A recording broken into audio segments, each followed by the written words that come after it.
Hello, I am Dr. Anita Tripathi. Today's topic is test construction या परीक्षण निर्माण। अन्य शब्दों में स्टेप्स फॉर टेस्ट कंस्ट्रक्शन, परीक्षण निर्माण के चरण। बहुत ही इंपॉर्टेंट टॉपिक है। प्राय सभी कॉम्पिटिटिव एग्जाम्स में, चाहे आप यूजीसी नेट, पीसीएस, आईएएस की तैयारी करें, हर जगह पूछा जाता है टेस्ट कंस्ट्रक्शन क्या है। तो इस वीडियो को आप शुरू से एंड तक देखिए, क्योंकि आप भी एक परीक्षा का निर्माण करना इसके माध्यम से सीख सकते हैं। और अगर आपको वीडियो पसंद आए तो इस वीडियो को लाइक करना और हमारे चैनल को सब्सक्राइब करना ना भूलें, और साथ ही अपने दोस्तों को इसको अवश्य शेयर करें और इसको शुरू से एंड तक देखिए, क्योंकि हम पिछले वीडियो में जो हमने प्रश्न पूछे थे उसका सही उत्तर देने वाले का नाम भी इसी में बताने वाले हैं। और बीच में आज के वीडियो में एक बहुत ही रोचक प्रश्न जो कि कंप्यूटर एग्जाम से पूछा जाता है पूछेंगे। तो आइए शुरू करते हैं। स्टेप्स फॉर टेस्ट कंस्ट्रक्शन या टेस्ट कंस्ट्रक्शन।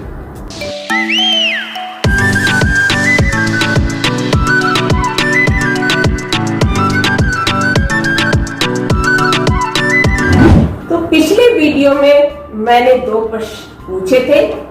पहला प्रश्न था कि एबिंगहॉस ने कुल कितने निरर्थक पदों की रचना की थी, और इसका सही उत्तर दिया इच्छा उपाध्याय ने, जो कि जेआरडी यूनिवर्सिटी चित्रकूट में बीए 5th सेमेस्टर की स्टूडेंट है। तो इन्होंने सही उत्तर दिया 2300। एबिंगहॉस ने 2300 निरर्थक पदों की रचना की थी। दूसरा प्रश्न मैंने पूछा था कि भारत में निरर्थक पदों की सूची का सर्वप्रथम किसने निर्माण किया था। इस प्रश्न का उत्तर अभी तक किसी ने नहीं दिया। तो चलिए मैं आपको बता रही हूँ, भारत में निरर्थक पदों की सूची का सर्वप्रथम आविष्कार किया था या निर्माण किया था पंडारी पांडे ने। तो आइए अब अपने टॉपिक की ओर, स्टेप्स फॉर टेस्ट कंस्ट्रक्शन, परीक्षण निर्माण के चरण। कंस्ट्रक्शन या परीक्षण रचना के अंतर्गत उन पदों, प्रश्नों और समस्याओं का अंतिम रूप से चयन एवं मूल्यांकन किया जाता है जो कि किसी अमुक परीक्षण में प्रयुक्त होते हैं।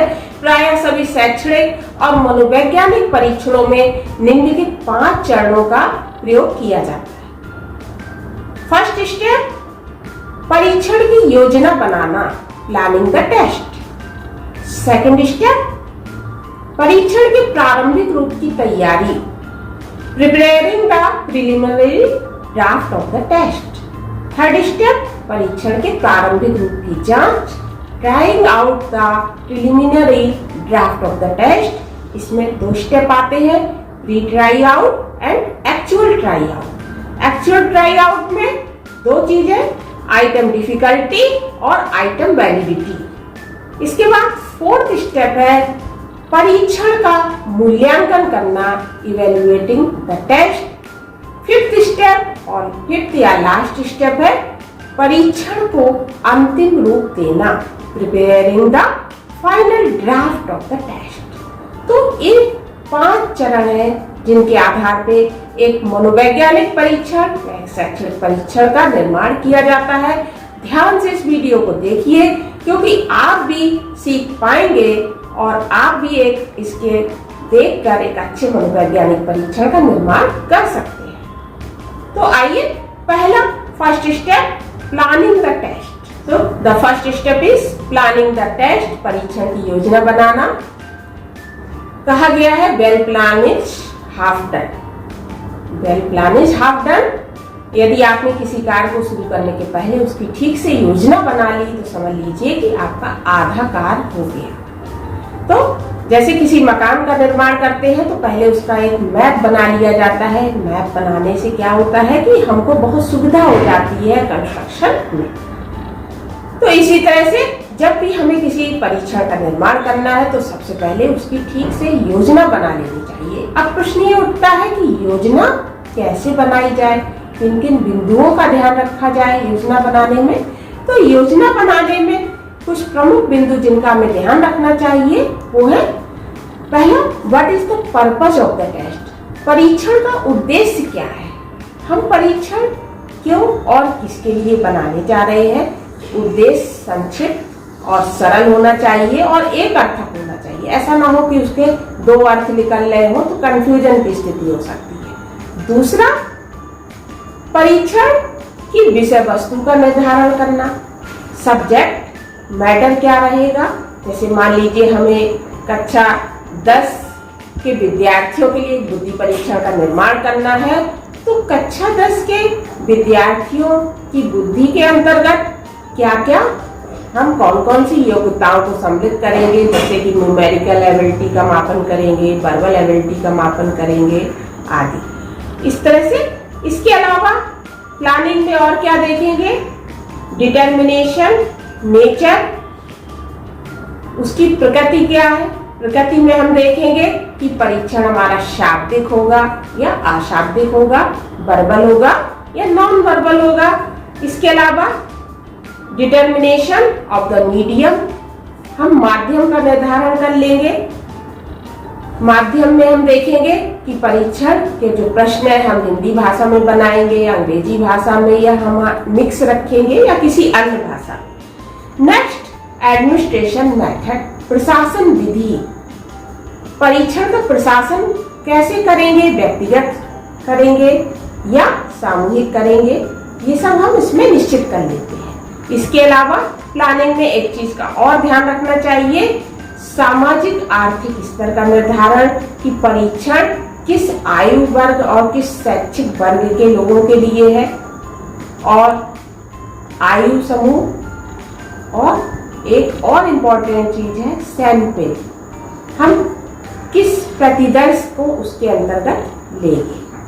तो ये कुछ इम्पोर्टेंट पॉइंट है जिनका कि हमें प्लानिंग कर लेना चाहिए। इसके बाद हम बढ़ते हैं दूसरे स्टेप की तरफ, परीक्षण के प्रारंभिक रूप की तैयारी। सेकंड स्टेप इज परीक्षण के प्रारंभिक रूप की तैयारी, preparing the preliminary draft of the test. परीक्षण निर्माण का ये द्वितीय चरण भी बहुत ही महत्वपूर्ण होता है, क्योंकि इस चरण के अंतर्गत हम ये निश्चित करते हैं कि कितने प्रकार के प्रश्न बनाए जाएं और कितने प्रकार के प्रश्न न बनाए जाएं। इस संदर्भ में रॉस और स्टैनली ने कुछ सुझाव दिए हैं जिनका कि हमें ध्यान रखना चाहिए। तो पहला सजेशन दिया है रॉस और स्टैनली ने, collecting different items from different sources. विभिन्न प्रकार के स्रोतों से परीक्षण के पदों को एकत्रित करना। अलग अलग हमें किताबों का अध्ययन करना चाहिए, पुस्तकालय में जाना चाहिए, शोध जो पत्र है, पत्रिकाएं हैं विभिन्न प्रकार की, तो अलग अलग सोर्सेस से हमें क्वेश्चंस बनाने चाहिए, उनको इकट्ठा करना चाहिए। दूसरा सुझाव, डिफरेंट टाइप्स के आइटम्स को कलेक्ट करना, मतलब जैसे fill in the blanks, multiple choice, matching type, ये सब हमें अलग अलग तरह के जो प्रश्न हैं उनको कलेक्ट करना चाहिए, उससे परीक्षण इंटरेस्टिंग बनता है। तीसरा सजेशन, कुल जितने पदों की आवश्यकता हो उनमें 25 से 50% प्रश्न ज्यादा ले लेना चाहिए। जैसे अगर हमें 50 प्रश्नों का एक परीक्षण बनाना है तो हमें 75 से 100 प्रश्न तक ले लेना चाहिए, ताकि पद विश्लेषण की जब प्रक्रिया की जाए, आगे चल के आइटम एनालिसिस का प्रयोग किया जाता है, तो जो खराब या अनावश्यक पद है उनको परीक्षण से निकाला जा सके। नेक्स्ट सजेशन, प्रायः 50% कठिनता स्तर वाले पदों को लेना चाहिए। 50% कठिनता स्तर, 50% डिफिकल्टी लेवल का मतलब है कि किसी समूह के आधे विद्यार्थी उस प्रश्न का उत्तर जानते हो और आधे न जानते। नेक्स्ट स्टेप, परीक्षण के जो प्रश्न है वो असेंडिंग ऑर्डर में होना चाहिए, अर्थात पहले सरल प्रश्न और फिर क्रमशः उनका कठिनता स्तर बढ़ना चाहिए। नेक्स्ट, परीक्षण के जो प्रश्न है वो परीक्षण के संप्रत्यय कॉन्सेप्ट से संबंधित होना चाहिए, अर्थात अगर हम बुद्धि परीक्षण का निर्माण कर रहे हैं तो प्रश्न भी बुद्धि से ही संबंधित होना चाहिए। यदि हम रुचि परीक्षण का निर्माण कर रहे हैं तो रुचि से संबंधित प्रश्नों का उसमें समावेश करना चाहिए, ये ध्यान रखना चाहिए। नेक्स्ट, परीक्षण के जो निर्देश है वो सरल और संक्षिप्त होना चाहिए, जिससे कि जो भी प्रयोजन को हम जिनको भरवाएंगे वो उनको ठीक से वो पढ़ के समझ सके। नेक्स्ट है कि परीक्षण की जो स्कोरिंग है वो प्रारंभिक राउंड में ही डिसाइड कर लेना चाहिए कि स्कोरिंग हम कैसे करेंगे, फलांकन उसका विधि क्या रहेगी। और नेक्स्ट और लास्ट इंपॉर्टेंट स्टेप है सेकंड राउंड में कि परीक्षणकर्ता को स्वयं बारीकी से अपने परीक्षण के जो प्रश्न बनाए हैं उनका अध्ययन करना चाहिए और किसी विशेषज्ञ को भी दिखा के परामर्श ले लेना चाहिए। तो इस तरह से ये द्वितीय स्टेप कंप्लीट हुआ। अब बढ़ते हैं तीसरे स्टेप की ओर। थर्ड स्टेप इज परीक्षण के प्रारंभिक रूप की जांच। इसी को हम पायलट स्टडी भी कहते हैं। परीक्षण के प्रारंभिक रूप की जांच बहुत ही इंपॉर्टेंट होता है, क्योंकि इसमें हम ये देखते हैं कि जिस परीक्षण को हम बनाने जा रहे हैं वो कितना उपयोगी है और अगर उसमें कोई कमियां रह जाती है तो उनको निकाला जा सकता है। तो परीक्षण के प्रारंभिक रूप की जांच में दो स्टेप्स का मुख्य रूप से प्रयोग किया जाता है, pre try out and actual try out. First step इसमें है प्री ट्राई आउट या प्रारंभिक जांच। प्रारंभिक जांच का मुख्य उद्देश्य क्या है कि ये देखना, इसके एक छोटे प्रतिदर्श प्राय 20-25 लोगों पे इसका प्रशासन किया जाता है और ये देखा जाता है कि जो परीक्षण के प्रश्न है, परीक्षण के निर्देश है वो सब ठीक है या नहीं। परीक्षण के प्रश्नों में यदि कोई संशोधन करना है तो 20-25 लोगों पे एक छोटे प्रतिदर्श पे जब हम प्रशासन करते हैं तो हम उसको देख के अगर कोई कमी आए तो संशोधन कर सकते हैं। इसी तरह से परीक्षण के जो निर्देश है सरल, संक्षिप्त, एकार्थक है या नहीं है, अगर उसमें भी कोई संशोधन करना है तो किया जा सकता है।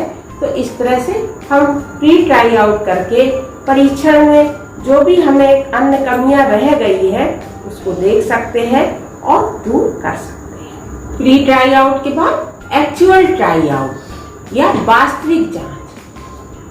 परीक्षण के जो प्री ट्राई आउट था, प्री ट्राई आउट में प्रारंभिक जांच में परीक्षण का प्रशासन एक छोटे जनसमूह पे किया गया था, एक स्मॉल सैंपल लेके हमने देखा। अब इस हम क्या करते हैं, एक्चुअल ट्राई आउट में परीक्षण का प्रशासन एक बड़े जनसमूह पे किया जाता है और एक एक आइटम का बारीकी से इसमें हम अध्ययन और विश्लेषण करते हैं। गिलफर्ड महोदय ने जैसा कि कहा है कि परीक्षण के विधि प्रशासन या वास्तविक जांच का मुख्य उद्देश्य पद विश्लेषण करना होता है। तो पद विश्लेषण के अंतर्गत दो मुख्य विधियों का प्रयोग किया जाता है। पहला है आइटम डिफिकल्टी और दूसरा है आइटम वैलिडिटी। तो पहले हम बताएंगे आइटम डिफिकल्टी। आइटम डिफिकल्टी या पद के कठिनता स्तर का पता लगाना। हमारे परीक्षण में जितने प्रश्न सम्मिलित हम करने जा रहे हैं, प्रत्येक प्रश्न का कठिनता स्तर क्या है, एक एक आइटम का इसमें हम एनालिसिस करते हैं। कैसे एनालिसिस करते हैं, इसके लिए कुछ प्रमुख विधियों का प्रयोग किया जाता है, जिसमें पहली विधि है on the basis of past percentage, सफल व्यक्तियों के प्रतिशत के आधार पर। इसका एक फार्मूला है past percentage PP is equal to number of persons passed upon total number of persons into 100। मतलब सफल व्यक्तियों का प्रतिशत कैसे ज्ञात करेंगे, कुल जितने लोगों पे हमने प्रशासित किया है परीक्षण को और उसमें से कितने लोगों ने उस प्रश्न का सही उत्तर दिया है into 100 कर। तो इस तरह से हम उसका परसेंटेज निकल आएगा और इसमें 50% डिफिकल्टी लेवल वाले जो आइटम्स होते हैं उनको अच्छा माना जाता है, उनको सिलेक्ट कर लिया जाता है। 50% से कम या बहुत ज्यादा होता है डिफिकल्टी लेवल तो भी ऐसे आइटम्स को अच्छा नहीं मानते हैं, उनको हटा दिया जाता है। इसके बाद नेक्स्ट मेथड है by correct responses of 27% high and 27% low scorers of the group।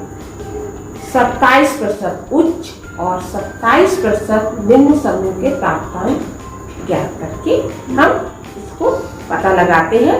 इसका भी एक फॉर्मूला है, item difficulty is equal to 100 minus U plus L upon 2।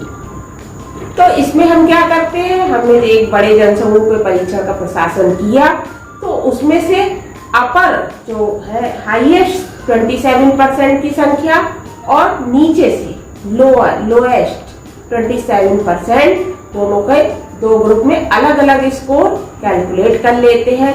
उसके बाद इस फॉर्मूले से 100 minus U plus L upon 2 करके हम इसका क्या कर लेते हैं डिफिकल्टी लेवल। तो इसमें भी 50% डिफिकल्टी लेवल जिन आइटम्स का आता है उनको परीक्षण के लिए सिलेक्ट कर लिया जाता है। इसके बाद नेक्स्ट मेथड है आइटम डिफिकल्टी ज्ञात करने का, हार्पर्स फैसिलिटी इंडेक्स।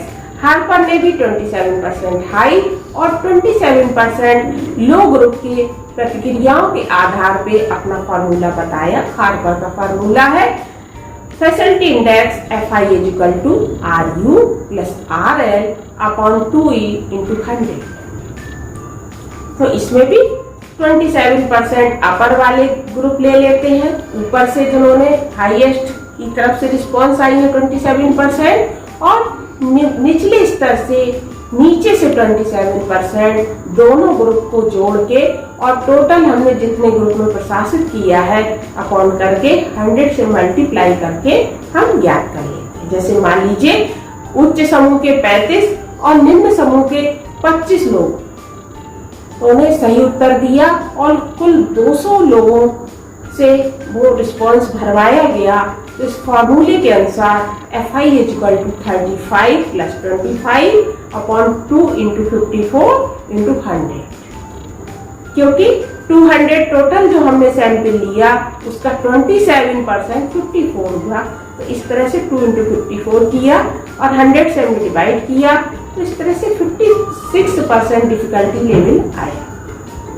तो इस यहाँ पर भी डिफिकल्टी लेवल, इसमें हार्पर महोदय ने क्या बताया कि जब डिफिकल्टी लेवल 35% से 85% के बीच में आए तो इसका मतलब है कि वो पद अच्छे। 35% से कम है, 85 से ज्यादा है, तो उनको हार्पर ने सही नहीं माना है। नेक्स्ट स्टेप, नेक्स्ट फॉर्मूला इसमें आएगा वही sigma distance of normal curve. Normal probability curve की जो सिग्मा डिस्टेंस है या स्टैंडर्ड डेविएशन है उसके आधार पर भी हम किसी पद का कठिनता स्तर ज्ञात कर सकते हैं।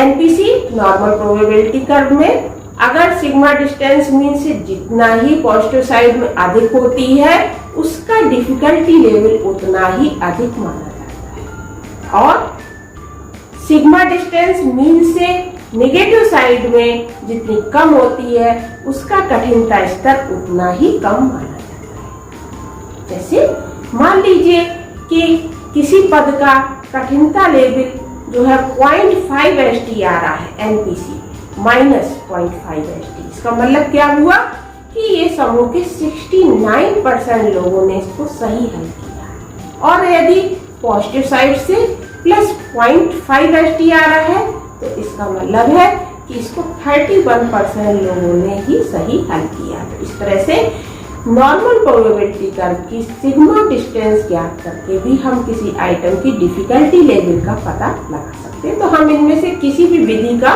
प्रयोग कर सकते हैं। ये कुछ इंपॉर्टेंट विधियां थी आइटम डिफिकल्टी ज्ञात करने की। अब आपको बताएंगे आइटम एनालिसिस का दूसरा इंपॉर्टेंट मेथड है आइटम वैलिडिटी, पद वैधता या पद विभेद शक्ति ज्ञात करना। तो पद विभेद शक्ति, इसकी एक परिभाषा दी है LR गेन है discrimination power, DP refers to the degree to which an item discriminates between high and low achievers on the test। Discrimination value को आइटम वैलिडिटी भी कहा जाता है। इसका मतलब है कि ये प्रश्न की सीमा तक अच्छे और कमजोर विद्यार्थियों में अंतर कर रहा है।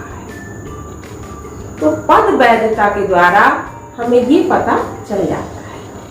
इसमें भी कुछ विधियों का प्रयोग किया जाता है। इनमें से प्रमुख विधियां निम्नलिखित है, 1 by 1 हम डिस्कस करेंगे।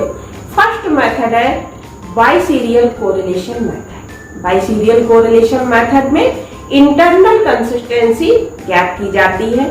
इंटरनल कंसिस्टेंसी ज्ञात करने के लिए 27% उच्च और 27% निम्न समूह के प्राप्तांक कैलकुलेट करके एक इसका फॉर्मूला होता है biserial correlation is equal to MP minus MQ upon HDT into PQ upon U। MP इसका मतलब है mean of high score group, MQ mean of low score group, HDT standard deviation of both high and low groups, P का मतलब है proportion of high score persons, Q proportion of low score persons और U का मतलब है height of normal probability curve ordinate dividing the two parts P and Q। तो इस तरह से बाइसीरियल कोरिलेशन मेथड के माध्यम से भी हम किसी पद की विभेदता या वैधता का पता लगा सकते हैं। नेक्स्ट मेथड है Symonds method. Second method Symonds method, इसको साइमंड ने बताया था। साइमंड के अनुसार किसी परीक्षण के श्रेष्ठ पद वो है जिनको कि उच्च समूह के व्यक्ति हल कर सके और कमजोर पद वो है जिनको निम्न समूह के व्यक्ति हल कर सके। जैसे उदाहरण के लिए ये आप सामने देख रहे हैं आइटम नंबर 1, इसमें 20 अपर स्टूडेंट्स का ग्रुप लिया और 20 लोअर स्टूडेंट्स का ग्रुप लिया और फिर डिफरेंस क्या की। तो 20 अपर स्टूडेंट्स के ग्रुप में पहले आइटम को 22 ने सही किया और इसमें 8 लोअर में 8, तो दोनों के बीच का डिफरेंस 14 आया। इसी तरह से सेकंड में 17 और 7 डिफरेंस 10 आ रहा है। फिर तीसरे आइटम में 14 और दोनों में 14 डिफरेंस 0 और नेक्स्ट चौथी में 08 09 और डिफरेंस यानी 1 का आ रहा है। और पांचवें प्रश्न में 7 और 5 और इसमें डिफरेंस 2 का आ रहा है। तो साइमंड के जो मेथड है इसमें रेंज ऑफ इंडेक्स 0 to ±20 रहता है। मतलब आइटम बिलो 14 इंडेक्स, 14 इंडेक्स से कम जो आइटम आता है उसको कमजोर नेगेटिव और 0 इंडेक्स आइटम को इनवैलिड माना जाता है। 14 से अगर कम आ रहा है तो मतलब वो आइटम वीक है और नेगेटिव या 0 आ रहा है तो वो इनवैलिड है, उपयुक्त नहीं। तो ये जो टेबल अभी आपने देखी इसमें जो पहला आइटम है केवल वही वैलिड आइटम आ रहा है क्योंकि इसमें आपने देखा डिफरेंस 14 का आ रहा है और इसमें जो है 20 तक का जो है अच्छा मानते हैं, 20 के आसपास जो स्कोर आता है और 14 से नीचे यदि आता है तो उस प्रश्न को अच्छा नहीं माना जाता है। इसके बाद नेक्स्ट मेथड है Johnson's discrimination index method. Johnson ने अपने डिस्क्रिमिनेशन इंडेक्स मेथड में क्या बताया, इन्होंने 27% अपर और 27% लोअर स्कोर ग्रुप्स के करेक्ट रिस्पॉन्स कैलकुलेट करके और फिर फॉर्मूला बताया, उसके आधार पे जो है डिस्क्रिमिनेशन वैल्यू ज्ञात की जाती है। इनका फॉर्मूला है DI discrimination index is equal to RU minus RL upon E। तो डिस्क्रिमिनेशन इंडेक्स तो क्या DI, RU क्या है, number of correct responses in upper groups, उच्च समूह के सही प्रतिक्रियाएं उनकी संख्या, और RL क्या है, निम्न समूह के सही उत्तर देने वालों की कुल संख्या, E है number of students in each group.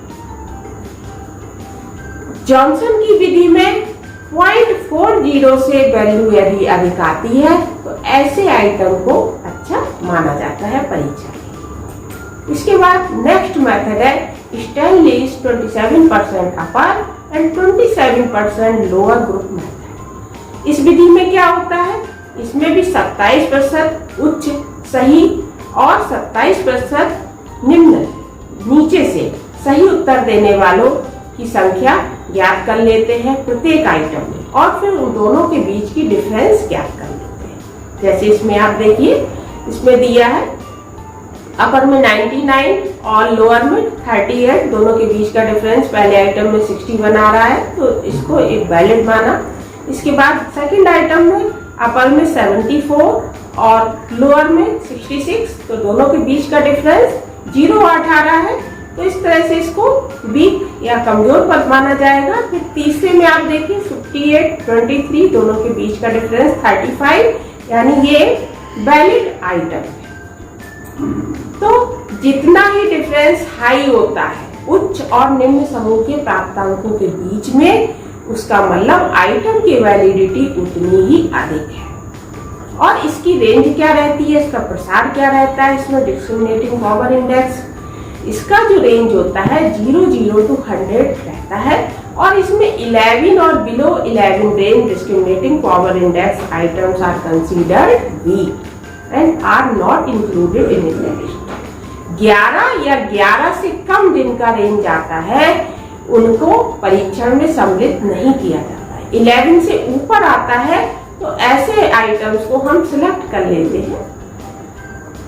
जैसे आपने देखा उसमें 61 आया पहले आइटम में, तो उसको हमने वैलिड माना, सिलेक्ट कर लिया परीक्षण के लिए। दूसरे आइटम में 08 आया, 11 से कम है, तो इसको सिलेक्ट नहीं किया जाएगा। इस तरह से करते हैं। डिस्क्रिमिनेशन वैल्यू पद वैधता या पद विभेद शक्ति एक फॉर्मूले के माध्यम से भी ज्ञात की जाती है। फॉर्मूला है dv = p1 - p2 upon under root p1 q1 upon n1 plus p2 q2 upon n2।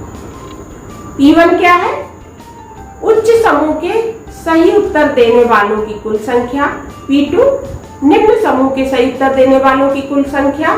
Q1 total number of persons in upper groups in correct items, मतलब उच्च समूह के गलत उत्तर देने वालों की कुल संख्या Q1, और Q2 निम्न समूह के गलत उत्तर देने वालों की संख्या। N1 total number of persons in upper group, उच्च समूह के कुल व्यक्तियों की संख्या N1, और N2 निम्न समूह के कुल व्यक्तियों की संख्या। तो इस तरह से इस फॉर्मूले के आधार पर भी हम डिस्क्रिमिनेटिंग वैल्यू ज्ञात कर सकते हैं। इस तरह से ये तीसरा इंपॉर्टेंट पद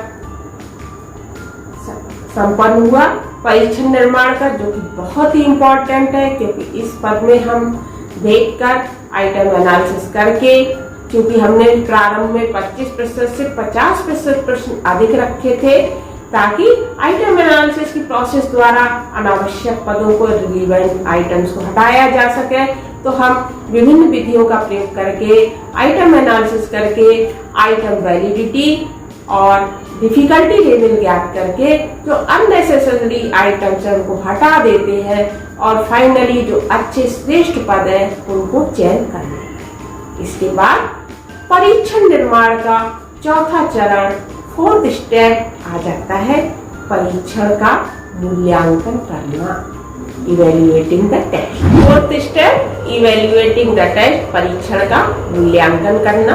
एक्चुअल ट्राई आउट के बाद अब हम अपने परीक्षण का मूल्यांकन करते हैं। परीक्षण का मूल्यांकन करते समय कुछ प्रमुख पॉइंट्स को ध्यान में रखना चाहिए। पहला पॉइंट कि परीक्षण का डिफिकल्टी लेवल क्या है। 50% या 50% से अधिक डिफिकल्टी लेवल आ रहा है तो ऐसे आइटम्स को अच्छा आइटम माना जाता है। तो परीक्षण के जो भी आइटम्स हमने रखे हैं उसमें उनका डिफिकल्टी लेवल 50% या उससे अधिक होना चाहिए।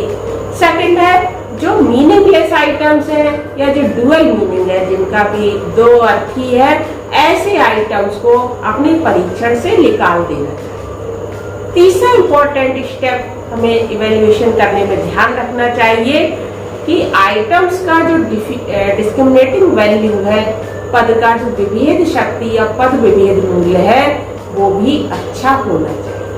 0.40 या उससे अधिक डिस्क्रिमिनेटिंग वैल्यू वाले आइटम्स को हमें फाइनली अपने परीक्षण में रखना चाहिए।